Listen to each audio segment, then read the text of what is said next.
merupakan sebuah negara bagian Amerika Serikat yang hanya memiliki sekitar 600.000 jiwa, menjadi salah satu negara bagian dengan penduduk paling sedikit di Amerika Serikat. Namun siapa sangka kota kecil yang memancarkan aura kota yang hangat dan damai tersebut menyimpan sebuah skandal yang tak manusiawi dan misteri yang tak terpecahkan. Terletak di Burlington, Vermont, panti asuhan Saint Joseph bisa dikatakan sebagai salah satu tempat paling angker yang menyimpan begitu banyak luka masa lalu. Sebelum masuk lebih jauh ke kegelapan yang tersimpan di panti asuhan Saint Joseph, tim serial killers akan lebih dahulu mengungkapkan awal mula terbentuknya panti asuhan tersebut. Pada awalnya, panti asuhan Saint Joseph dioperasikan oleh Sisters of Providence dari tahun 1854 sampai tahun 1974. Panti asuhan Saint Joseph merupakan lembaga Katolik swasta yang menjadi salah satu dari sedikit lembaga di Vermont yang menanggung anak-anak yatim piatu. Uskup De Gaulle Bryan dalam jurnalnya mengatakan bahwa Sisters of Providence pada saat itu setuju untuk bergabung dengannya di Vermont pada 10 Oktober 1854.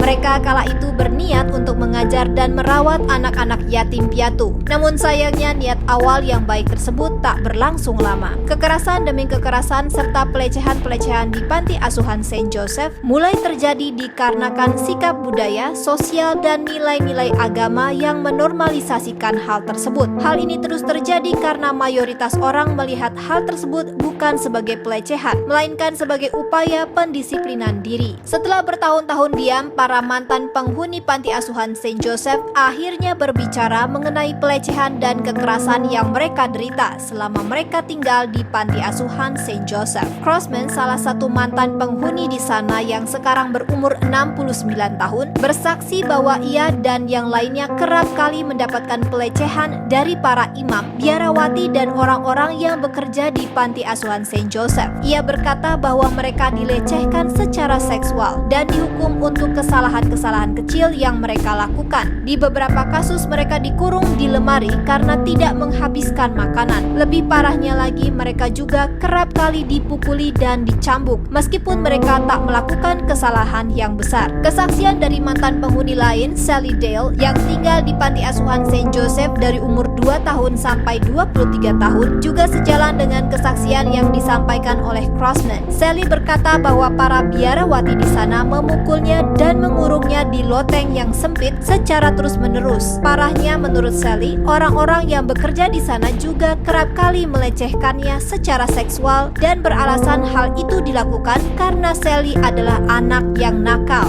Di pagi harinya, pelecehan seksual yang ia alami akan diceritakan kepada anak-anak lain dan dijadikan bahan tertawaan. Namun kisah pelecehan dan tak manusiawi yang terjadi di panti asuhan Saint Joseph tak berhenti sampai di situ. Sally juga bersaksi bahwa ia pernah melihat seseorang dengan pakaian biarawati mendorong seorang anak laki-laki dari jendela lantai 2 panti asuhan. Di kasus lain, Sally juga menyaksikan seorang anak tenggelam di danau dekat panti asuhan telah dilempar dari perahu dayung oleh salah seorang yang bekerja di sana. Ed Dupree, salah seorang anak yang pernah dengan sengaja dilempar dari perahu, bersaksi bahwa hal tersebut merupakan hal yang wajar dan sering terjadi di panti asuhan Saint Joseph. Banyaknya kejadian-kejadian sadis yang terjadi di panti asuhan Saint Joseph mengakibatkan sulitnya pihak berwenang menginvestigasi kasus ini. Setelah bertahun-tahun menggunakan sistem kekerasan, panti asuhan Saint Joseph akhirnya ditutup di tahun 1970-an karena dianggap sebagai institusi kuno yang ketinggalan zaman. Bertahun-tahun setelahnya, kasus-kasus yang pernah terjadi di sana mulai terkuak. Banyaknya kejadian-kejadian sadis yang terjadi di panti asuhan Saint Joseph mengakibatkan sulitnya pihak berwenang menginvestigasi kasus ini. Butuh waktu bertahun-tahun dengan beratus-ratus dokumen untuk menyelesaikan kasus-kasus yang terjadi di sana sejak bertahun-tahun lalu. Meskipun telah ditinggalkan sejak lama dan bangunannya kini telah terbengkalai, panti asuhan Saint Joseph akan selalu menjadi saksi bisu kebrutalan-kebrutalan yang pernah terjadi di sana.